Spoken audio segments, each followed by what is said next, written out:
Namaskar. I am Jyotish Sushen, and on behalf of Nostradamus Astro Center, I am here to wish you happy Holi. Holi is one of the oldest traditions in India, which dates back perhaps to the Proto-Indo European customs. It finds mention in the tale of Hiranyakshipu, a king who ruled between two Satya Yugas. Holika, the sister of Hiranyakshipu, was commissioned by her brother to sit in a pyre with Prahlad, the Vishnu Bhakt, to burn him to death. Holika, it is said, was immune to fire by her siddhis. Prahlad got saved by the grace of Vishnu.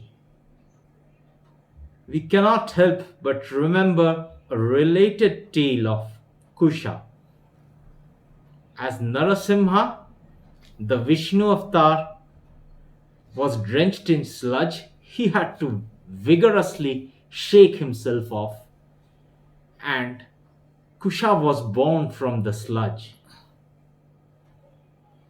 Kusha is said to take away the blemish of time, as in Anteshti, Grahan time, Amavasya, etc. The oil of Durba is used extensively in treating burns and heat burn ulcers. The Parishishta of Atharva Veda and Griha Sutras of Krishna Yajur Veda mention the Holaka of worship of fire on the full moon night of Falgun month.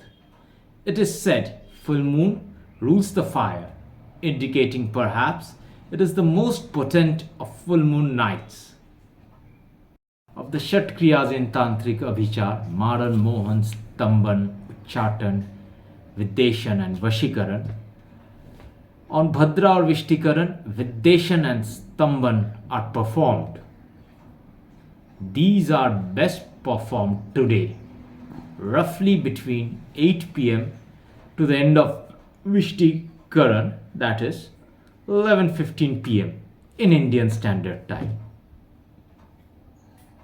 On Purnima Bhadra falling in day, the night is auspicious. Also, the face of Bhadra falls in Patal Lok, which is not inauspicious.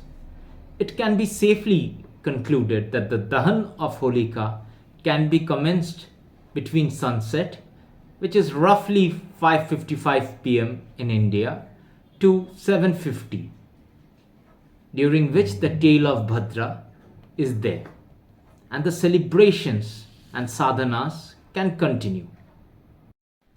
Alternatively, sadhana like the Holika Yakshini Sadhana can be commenced after 11:15 pm.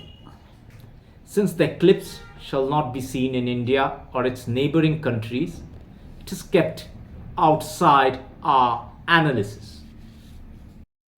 It is said that Holika is an evolved spirit, and whenever she sits in the pyre, she calls many devtas and upadevtas together, who form an energy hull around the fire, connected by the fire element called the Devakshetra. This Devakshetra can be summoned by praying to Holika Yakshini, who can be invoked in the Saumya or pleasant form. Those who are not into occult can see great gains by doing simple Kriya, meditation, Gayatri Jap, Navarna Jap, Rudram, Shiva Jap, or Kunjika Stotram during this period. What to do and what not to do on Holika. In India, it is said that married women should not watch the pyre burning. Under no circumstances should two women from the same family watch the fire together. Fire from the pyre is brought home and another fire is lit. In modern megacities with space constraints, a chula can be used. A friend from the West told me that the Holika celebration is fun and it involves a lot of community drama.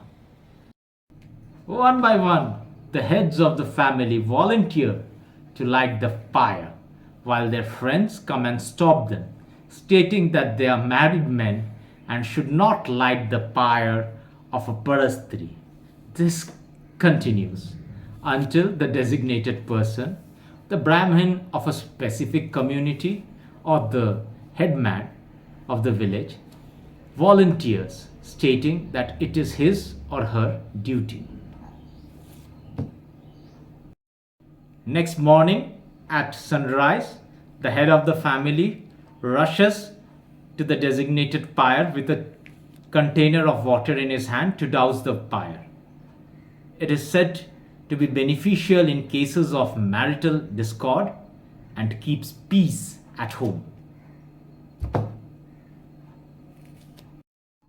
Cleansing rituals for a new beginning. The full moon marks the end of sun's natural cycle in Purnimanta calendars. From the Tantric point of view, it is time for new beginnings and new preparations. People will apply uptan, a mixture of curd, multani mitti, haldi, other pulses and spices, gram flour, nuts, from head to toe, and dry it before cleansing it. On the chula lit at home, water is boiled, and this water is used for the purpose of cleansing. Loban, Bhimseni Karpur, the ash from the pyre, cloves, and specific puja herbs are then used for Nazarutra. The elders in the family know how to do it. Others will consult their village astrologers and use green coconuts, the ones with water, and do a clockwise or anti-clockwise rotation from head to toe, depending on the planets afflicted in their Vash Pravesh charts. The ashes of the Nazarutran and the coconuts are then left at some Shiva temple or under a banyan tree. So much for today. Let's not forget our ancient, rich cultural heritage. In the meanwhile, we wish you a very happy and eco-friendly Holi. Jai Mata Di.